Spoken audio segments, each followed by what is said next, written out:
Hello and welcome. You're watching To The Point. In one of the worst ceasefire violations of recent times, 5 civilians and maybe as many as 34 others have been killed in the Arnya sector of the international border in Jammu and Kashmir. Forgive me, that should read 5 civilians have been killed and 34 others have been injured. Why, after a month of calm, have violations begun again? That's the key issue we shall discuss in part 2. But first, with just 8 days to go for the voting, the Maharashtra campaign is now in full gear. And not surprisingly, as parties who were once allies target each other, both the rhetoric and the temperature is rising. But what does all of this amount to? Does any one party have the edge? And what sort of outcome can we expect? That's the big question in part 1. And now joining me to talk about the Maharashtra campaign are 4 analysts who understand that state better than most people. They are the well-known senior journalist Kumar Ketkar, the well-known Asian-age columnist Akar Patel, the Bombay-based senior journalist Siddharth Bhatia, and the consulting editor of the India Today group, Rajdeep Sardesai. Kumar Ketkar, let's start with Mr. Modi's hectic campaigning in Maharashtra. According to some reports, he could address 23 rallies in approximately 10 days. Given that he is Prime Minister and this is just a state election, what do you make of that? Well, actually that shows that he is quite paranoid and as well as wants to show that Maharashtra belongs to him because Mumbai as a commercial capital must be in his pocket, he thinks. Also the fact that Mumbai has a huge Gujarati business community which is backing him to the hilt. But the point is why he feels paranoid is because after the split between BJP and Sena, he is not confident that he will get his own majority. But I think he has forgotten that BJP is already in alliance with 3 other small parties in the state, and yet he is campaigning across the state saying that BJP should get all Shata Pratishat, 100% seats, which is 145. And already these small parties who are in alliance with BJP are angry that he is campaigning only for himself and his own party. He is not taking them into account. So they feel that just as Shiv Sena was humiliated, after the polls, even they will be humiliated and sidelined. So there is already a lot of bickering taking place inside the party. Plus, they have taken, the BJP has taken something like 50 candidates from Congress and NCP, and there is a tremendous amount of discomfort because many of the local activists who worked for so many years have been denied tickets to give tickets to the Congress and NCP migrants to the BJP. So as a result, I can only say that it is going to be a miserably fractured, completely fractured mandate, and nobody will get absolute majority. Forget even any alliance getting majority because nobody has an alliance anymore. Akar Patel, I will pick up on some of those points that you heard Kumar Ketkar make, but I want to for a moment still focus on Mr. Modi. Clearly, the BJP is relying on the Prime Minister to win the election. But in your eyes, is this a sign of the party being nervous after splitting with the Shiv Sena, or is it a sign of their supreme confidence that Mr. Modi alone and virtually single-handed can sweep the party to victory? 2 things. I don't think the party can be seen as independent of Mr. Modi any longer, given that Amit Shah is the president of the party and he is Modi's yes man. I think Mr. Modi genuinely believes in his promise of making India Congress Mukt, free of the Congress. And I think that the fact that they broke off with the Shiv Sena, though the difference was only 5 or 10 seats, would suggest that Mr. Modi would rather that the party be built in that state and go on its own. And I think that's a pretty good strategy. I think the Shiv Sena BJP relationship was parasitic. I think the Shiv Sena didn't give as much to the BJP as the BJP gave to the Sena. I think for 25 years the BJP has held itself back in Maharashtra. Mr. Modi's 23-24 rallies will show us what the party's real strength is, and I think on the other hand the Shiv Sena will be seen as the weak force that it is. You know, that is in a sense, Rajdeep, the critical test for Mr. Modi. The real strength of the BJP's real support will be revealed. But if you look at the spate of by-elections that have happened since May, from Uttarakhand to Karnataka, from Gujarat all the way down to UP, the party has performed disappointingly. So is Mr. Modi taking on a risk and gamble? He is taking on a risk and gamble at one level, Karan, but look at the general elections. In the general elections in Maharashtra, the BJP had a strike rate of almost 95%. They won 95% of the seats they were contesting in Maharashtra. So there is a certain buoyancy within the BJP. And I think the sense that the BJP has is that while the Shiv Sena has weakened after the demise of Bal Thackeray, the BJP gets strengthened by the persona of Narendra Modi. So if there is ever an opportunity for the BJP to do better than the Shiv Sena in a Maharashtra election, then this is it. Let's seize the opportunity. Let's make this election about Narendra Modi. And that's what the BJP is doing. And there are certain regions of Maharashtra like Vidarbha, like Western Maharashtra, and even Mumbai today where the BJP believes it has a better chance than the Shiv Sena. So I think it's a gamble, but it's a gamble perhaps that's worth taking. If there was ever an opportunity for the BJP to show that it is now the dominant Hindutva party of Maharashtra, then 2014 is that moment. Now clearly, Siddharth Bhatia, if you look at the Nitin Gadkaris and Prakash Javadekar, I believe he's still not with us. Let me put that to you, Kumar Ketkar. If you look at what Nitin Gadkari and Prakash Javadekar are saying, they are full of confidence. Both are predicting that the BJP on its own will get 150, maybe even 160 seats. But consciously and publicly yesterday, Mr. Modi made a point of saying that he was not going to criticize the Shiv Sena out of respect for Bala Saheb Thackeray, and many believe that this is a subtle way of keeping the door open for a post-poll patch-up with the Shiv Sena. The question I want to ask is this. Well, actually it is not. Go ahead. It is not too subtle a way to keep. Actually, it is not too subtle a way to keep doors open for Shiv Sena, because I think Modi and his state leaders have realized that on their own they cannot cross even 100 seats. And this is not because Modi is not popular or what happens to the Modi wave. The simple fact is that Modi and his party are saying that they believe in separate Vidarbha. At the same time, Modi is saying that he accepts philosophy and thoughts and persona and the leadership and the greatness of Bala Saheb Thackeray. Now, Bala Saheb Thackeray always advocated Akhand Maharashtra, that included even Belgaum and Karwar, and here BJP is talking about the split in Maharashtra. Now, the split in Maharashtra by making Vidarbha separate has already raised many people's eyebrows, saying that that means even Mumbai will be separated from Maharashtra one day if Modi is in power. And that has raised tremendous amount of fear among the Mumbaikars, particularly Marathi Mumbaikars, who may be in minority overall. They are less than 38%, but the point is an average Mumbaikar is apprehensive now of the BJP, which is trying to split the state and thereby split Mumbai on the one hand and Vidarbha on the other, and therefore his expression of great gratitude to Bala Saheb Thackeray amounts to nothing but simple, pure hypocrisy and realization that on his own he cannot form a government and therefore must keep door open. But no Shiva Sainik and no Mumbaikar is fooled by all that nonsense. Akar Patel, I want to pick up on two of the things that you've heard from Kumar Ketkar. Earlier, he spoke about how 50 seats had been kept within the BJP for people who've defected from Congress and NCP. Now he's talking about how the party stand on division of the state is annoying Mumbaikars in particular. Now, no one expects the BJP to sweep to victory on its own, other than perhaps Nitin Gadkari and Prakash Javadekar. But how much short of the halfway point does the party need to come before questions are raised about A, Mr. Modi's pulling power, and B, whether this performance has ended up damaging the Prime Minister's status? How much short of that 50% mark does it need to come for this to happen? I don't think the BJP will be disappointed if it loses and doesn't have a majority, but it is the single largest party. I think the tactic, the gambit of letting the Shiv Sena go in favor of the larger strategy of being the dominant party in Maharashtra, I think is sound. I think that for 25 years they've held themselves back, they've fought with one hand tied behind their back.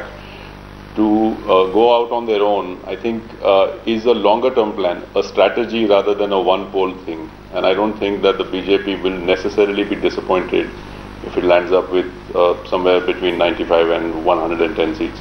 So that range is the critical one for you, 95 to 110. Under 95 is bad news, presumably. I think given their record and the fact that they tend to have between 21 and 24% of the vote on their own, plus the Modi wave, meaning that they'll get to about a third of the vote, I'd be very surprised given the four-cornered fight if they get less than about 110, 115. Frankly, one of the things that I did notice is that Mr. Modi's warm reference to Bala Saheb Thackeray was actually rebuffed both by the Thackeray family and also by Samna. Aditya Thackeray accused the BJP of backstabbing the Shiv Sena. The Shiv Sena paper Samna today questioned where was this respect for Bala Saheb when the parties were quarrelling and unable to side on seat sharing. How will this rebuff go down? Because Mr. Modi is trying to reach out and the Shiv Sena on the other hand is rebuffing him. You know, Karan, at the end of the day, this is basically about who becomes the #1 party in Maharashtra. I think there is a realization across the parties that no one can get a majority. So the real battle is who gets, as Akar says, about 110 seats. 100 to 110 seats in a 288 member assembly virtually ensures you of that #1 spot. So Shiv Sena and BJP are battling for that #1 spot. Modi, by reaching out to Bal Thackeray or remembering Bal Thackeray, is trying to take away at least the floating Shiv Sena vote towards the BJP, trying to sort of, in a sense, increase or enlarge the BJP's vote. The Shiv Sena, on the other hand, is trying to protect its vote bank. And both of them, as we saw in the general elections, are around 24-25% of the vote.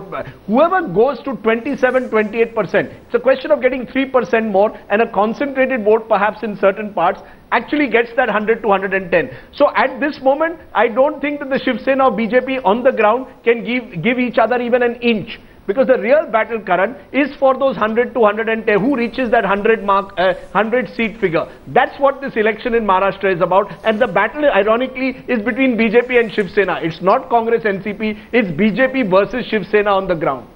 You know, if this is a battle, Kumar Ketar, inch for every bit of territory, electoral territory between BJP and Shiv Sena, is there a danger that despite Mr. Modi's restraint, Shiv Sena frustration or anger, possibly becoming desperation, could force them to greater and greater criticism of the BJP, thus making a post-poll patch-up very difficult?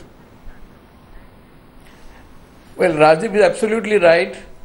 Rajiv is absolutely right in saying that BJP and Sena are the real contestants against each other. Congress and NCP are not in picture, and in any case Congress is isolated so much that Congress will not form alliance with anybody, and therefore Congress is not in the picture, though it is distinctly possible that more than NCP, Congress may have more seats, but not enough seats to enter any alliance or form a government. So it will be between BJP and Sena. It is distinctly possible that they will bury their differences and come back to power again together, and they will say in 1999 NCP and Congress fought against each other and yet they came together and formed a government on the question of secular alliance. So similarly, the bond of Hindutva, Shiv Sena and BJP both will say is so strong that they can come together even after whatever number of seats BJP or Sena gets. But let us not forget, BJP, the entire state leadership of the BJP has already become quite panicking and is wondering whether they can get even as many seats as Akal Patel is trying to give them, that is 115. I would be surprised. Even my earlier figure to BJP was about 100 and 110. But after going to the ground, I am finding ground zero level is not giving them 100 seats. They are likely to end up between 80 and 100. But then let me put that question to you that I put a moment ago to Akal Patel. How much short of the 145 becomes a critical credibility problem for the Prime Minister who's fronting this campaign and shouldering it almost single-handed? If they end up between 80 and 90, will the Prime Minister himself take a serious hit, his image and his crowd-pulling capacity, his vote-winning capacity? Kumar Ketkar? Yeah, actually I don't think Modi can claim credit if he gets less than 145 seats. If he gets 100 seats, it's almost a setback. He has to get 145 seats. That is what he is campaigning for. In fact, because of his stubbornness, according to Shiv Sena, because of his stubbornness, the Shiv Sena BJP were split apart. Okay. And therefore, if Modi does not get on his own 100 seats, it is not definitely creditable to Modi and the so-called Modi wave and Modi factor. I will not be surprised if this becomes a Waterloo for Modi. Well, that's a very interesting way of putting it. Rajdeep is severely disagreeing with you. Can you see the makings of Waterloo over here? Do you see a Wellington on the horizon, and will you identify him for us, Rajdeep?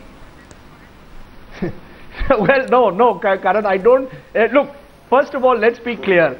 You know, I don't think it's fair to say that the BJP must get 145 for Modi to claim victory. I think the battle, as I said, is who becomes the #1 party. The highest the BJP has ever got in Maharashtra is 65 seats in a state election. So if it gets 100 plus, then I think Modi and the BJP will claim victory and will claim the Chief Minister's chair. I think the battle is for the Chief Minister's chair, and to establish, the BJP wants to establish, Karan, that in every alliance, it is the dominant partner. Okay. Even with regional parties, it is the dominant partner. So, Waterloo, if the Shiv Sena gets more than the BJP, yes, then I believe that it is a setback for Narendra Modi. If the Shiv Sena gets more seats, it's a setback. But as I said at the start, Karan, it's a gamble. But if there was ever a moment that the BJP had to take this gamble in Maharashtra, I believe 2014 is that moment. Because I think this is the honeymoon period that Narendra Modi has. Another few months later, another budget later, who knows? You know, some of that enthusiasm may evaporate. But what I see on the ground, a lot of enthusiasm for Narendra Modi. His rallies are attracting huge crowds. You know, we have Siddharth Bhatia, the Bombay-based senior journalist, with us on telephone. Unfortunately, we've got problems trying to link up the OB. Siddharth, today's Times of India has a very interesting but probably entirely speculative story. And what the paper is suggesting is that with the BJP as a common enemy or political opponent, Raj and Uddhav Thackeray could come together. Do you think that's at all feasible and possible, or is it just journalistic speculation? Yeah, I think over the last few days, because the campaigns have started quite late, the last few days, both of them have been kind of issuing feelers to the other side and not being harshly, very critical of each other. There, Raj Thackeray said, if I was in Shiv Sena's place, Uddhav's place, I wouldn't let this happen. I would have split much earlier. But those are kind of mild, kind of criticism. So both are saying, both understand one thing, that if Narendra Modi's campaigns make the BJP get 110, 120, 125, then the whole Marathi Manus card will get out of their hands. And the Marathi Manus card is what they've used all along. Because not only will that prove that he has support among, large sections of Maharashtra, it will prove that even the traditional Shiv Sena MNS voter is now ready to look at an alternative, because he thinks, more importantly, she thinks that these two parties have done really nothing for them. Because they, after all, they do run, the Shiv Sena does run the municipal corporation and has been for years along with the BJP. So this is really, I've been wanting to hear somebody say that, and I think that's been coming out. This is really a battle, kind of not for survival, but a kind of make or break battle for Uddhav Thackeray also, and Raj Thackeray by implication. And these two have to find a strategy on the ground to support each other, or at least say we are ready to come together, to give that feeling that the Marathi Manus interest will be taken care of. Now the problem here is that the Marathi Manus card doesn't work beyond Bombay, Pune, beyond a point, to the same extent as it works in the urban centers. But they need to capture this entire Bombay, Pune, Thane, Nasik belt and Konkan. And if they do that, they ensure that they live to fight another day. Otherwise, they will become irrelevant in the larger scheme of things in their own state. Akal Patel, in the limited time available to us, let's focus a little on the other two parties. I noticed, for instance, that Mr. Modi has been criticizing Sharad Pawar in exceptionally harsh, if not actually personal terms. Does this indicate to you that he's effectively closing the door on a post-poll alliance with the NCP, something that journalists, at any rate, have been speculating about fairly feverishly? I don't think there's any chance that the BJP will reach out to the NCP in the event that it falls short by 30, 40 seats. I don't think the NCP, should it be in the position to lend support to the BJP, will actually do that. The history of Mr. Pawar and Mr. Modi would suggest that this is not going to happen. I will also speculate that Mr. Modi will not take support from the Shiv Sena should the BJP be within a striking distance and the Sena has maybe 30-40 seats. I don't think, given the rhetoric from the Sena, this is going to happen. Mr. Modi has a very long memory. I think the BJP is no longer the party it used to be. It used to be open to partnering with Mayawati, people like that, Janata Dal. I don't think that under Mr. Modi, the BJP is that sort of party. I think it sees itself in monolithic terms. I would say Punjab is different for some other reasons, but I don't think that it will take support from the NCP or from the Shiv Sena should it fall short. In which case, what happens if he falls short? Does he then not form a government at all and leave the state in a state of paralysis, or a legislative assembly that can't form a government? What happens in those circumstances? we should look at the reasons why he broke from the Sena. If you break a 25-year-old alliance on the basis of 12 or 15 seats, there has to be a larger strategy at play. I think that the BJP game in Maharashtra is to establish itself as the biggest party. I don't think it can do that if it continually leans on smaller parties to hold it up. I think if it falls short by 15 or 20, he will hold back exactly as he has in Delhi, try to break some of the other parties, maybe not take support. That is what I think. All right. Let's focus for a moment, Kumar Ketkar, on in fact the situation facing Congress. With Mr. Modi allegedly going to campaign in some 23 different situations, rallies in Maharashtra, it appears that Sonia Gandhi, according to the Hindustan Times, is only going to hold 4 rallies. And according to today's Economic Times, Rahul will only hold 2 in Raigad and Latur. Do you get the feeling that Congress is already so convinced they are staring defeat in the face that they're taking measures to protect the Gandhis so that blame doesn't fall squarely on their shoulders? Well, that argument has been made every time the electoral defeats came to Congress. So I don't pay much attention to that. The fact is that Congress actually privately is reconciled to the fact that they will not come to power with or without any alliance. So Congress is reconciled to the defeat. The question is, I think Congress wants to now stop Modi in his tracks, and that is why the entire strategy of the Congress is to stop Modi in tracks without getting into forming government or even conversation with any party for forming a government. Now Waterloo may be my wishful thinking, but Waterloo is distinctly possible because there is a tremendous amount of discontent within the BJP's state leadership that they are not even consulted adequately for even distribution of tickets, and therefore at micro level, let us not look at only macro picture of the BJP wave, the Modi wave, the national Lok Sabha election, all that. At macro level, yes, Modi matters, but at micro level, at cluster level, Modi is already losing ground, and this is not my feeling. This is not my journalistic observation. This is the actual talk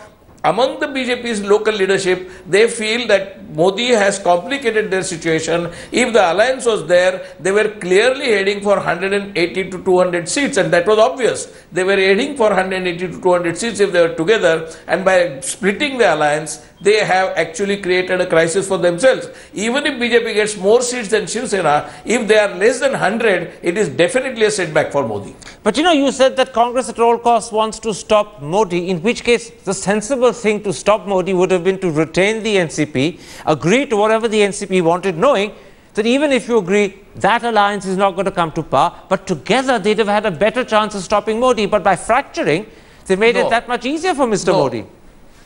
No, not because the simple fact was NCP every time pulled legs of the Congress and actually helped defeat of the Congress candidates. NCP was always playing a game, a kind of political promiscuity, sometimes with Shiv Sena, sometimes with BJP, essentially to stop Congress from getting more number of seats. So NCP was an untrustworthy ally of the Congress, and this was a feeling across the board in the Congress party from cadre to the leadership. And therefore NCP Congress together would have actually reduced the number of seats that Congress got, because NCP would have helped defeat of the Congress candidates while taking help of Shiv Sena and BJP to win their candidates. So alliance broke down is absolutely a good thing for the Congress.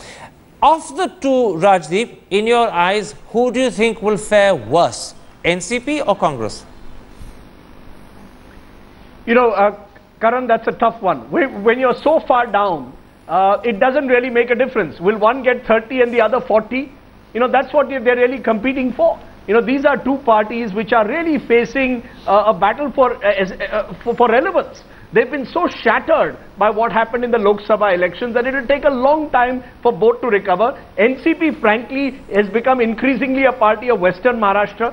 Its presence in other parts is diminishing, but it's strong in Western Maharashtra, while the Congress, all said and done, has pockets of influence in Vidarbha, in Konkan. So, you know, it's more of a pan-Maharashtra party than the NCP. But, you know, it really isn't going to make a difference, I think. You know, I think the real question, Karan, in this election is finally, you know, this is about BJP and Shiv Sena and about the politics of Narendra Modi.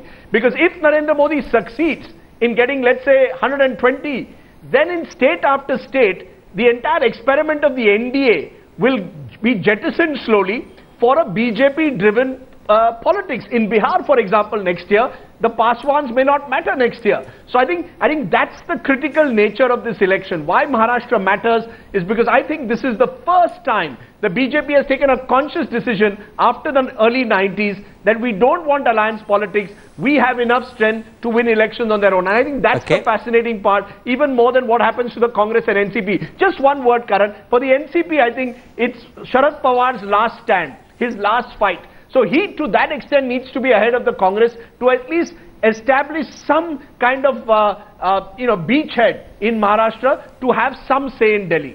Very quickly, Siddharth Bhatia, this is going to have to be the last question on the show, and I'm really sorry that that OB is still not functioning properly. There's one possible potential, perhaps speculative alliance we haven't spoken about, and that is NCP Shiv Sena. Is it at all a possibility, or is it just journalistic speculation? But for that, they'll have to come with very significant numbers. So I think that's in the realm of fantasy, at the moment at least, given what's going on, unless Shiv Sena posts some spectacular results. But I think it has been said several times that the NCP is a kind of joker in the pack. It can fit in any hand. And quite frankly, they were the ones who were reaching to get out of the Congress and the NCP alliance because they wanted to go it alone and keep their options open. This has been Sharad Pawar's strategy at every step. Just before every election, Lok Sabha or Maharashtra, he starts making noises about all kinds of possibilities.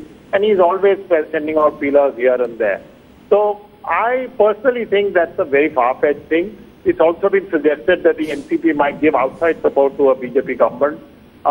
Slightly more likely, because the NCP Shiv Sena would be, they are friends, but coming together just wouldn't happen because they have to come up with 145 seats, and that looks very, very far-fetched at the moment. All right, gentlemen, let's leave it there for tonight. My thanks to all four of my guests for joining me. My apologies once again to Siddharth Bhatia for that failure with the OB.